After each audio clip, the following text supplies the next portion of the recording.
2024 বিধানসভা নির্বাচন যখন আসন্ন তখন এই রাজ্যে কেন্দ্রীয় বাহিনী দিয়েই যে ভোট হবে সেটা একদম শিওর, কিন্তু কত বাহিনী পাওয়া যাবে, বাহিনী নিয়ে কোনো সমস্যা হবে না এমনটাই কিন্তু নির্বাচন কমিশন সূত্রে খবর পাওয়া যাচ্ছে। অর্থাৎ যত বাহিনী দরকার সবটাই পাওয়া যাবে এমনটাই নির্বাচন কমিশন অন্ততপক্ষে জানাচ্ছে। এই বিষয়ে আমাদেরকে আরো ডিটেলে জানাবেন আমাদের সঙ্গে অর্কদীপ্ত মুখোপাধ্যায় রয়েছেন, আমাদের প্রতিনিধি এই মুহূর্তে টেলিফোন লাইনে। অর্কদীপ্ত, তাহলে এই পুরো বিষয়ে নির্বাচন কমিশন কি বলছে? কারণ আমরা জানি বাহিনীর সঙ্গে দফাটা একেবারে ইন্টার রিলেটেড।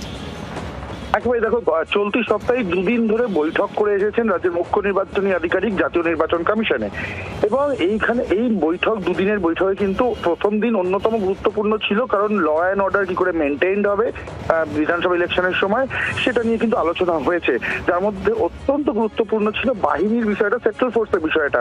এবং যেটা জানা যাচ্ছে নির্বাচন কমিশনের সূত্রে যে বাহিনী নিয়ে কিন্তু রীতিমতো বলা হয়েছে কমিশনের তরফ থেকে যে যত সংখ্যক বাহিনী লাগবে সিআরপিএফ সিআইএসএফ মিলিয়ে বা অন্যান্য থেকেও মিলিয়ে মোট যত সংখ্যক লাগতে পারে পুরোটাই প্রোভাইড করা হবে। অর্থাৎ বাহিনী নিয়ে চিন্তার কিছু নেই, বাহিনীর কনস্ট্রেন্ট নেই, বাহিনী অপ্রতুলতা নেই, যতটাই লাগবে সেন্ট্রাল ফোর্স ততটাই প্রোভাইড করা হবে।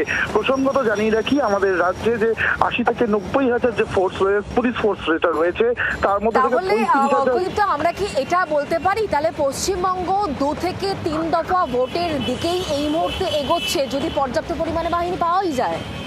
একেবারেই তাই সম্ভাবনা তো অবশ্যই রয়েছে। কারণ আমি একটা বিষয় দর্শকদের জন্য পরিষ্কার করে দিতে চাইবো যে গত বিধানসভা ইলেকশন যেটা 8 দফায় হয়েছিল, মোটামুটি নিশ্চিত যে 8 দফায় বা 7 দফায় আর ভোট হচ্ছে না। লোকসভা ইলেকশনের ক্ষেত্রে আমরা 7 দফা দেখেছিলাম, এতগুলো ফেজে কিন্তু আর ভোট কিছুতেই হচ্ছে না, দফা কিন্তু কমতে চলেছে।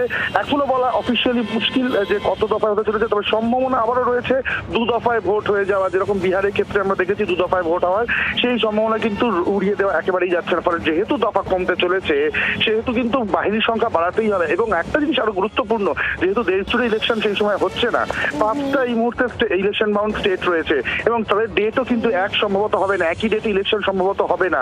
যেহেতু আলাদা আলাদা ডেটে ইলেকশন হবে তাই বাহিনী পেতে কোনো সমস্যাই হবে না।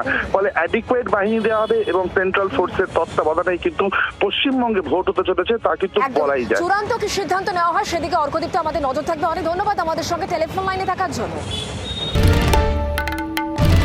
বাংলার আওয়াজ, বাঙালির আবেগ, জি 24 ঘন্টা।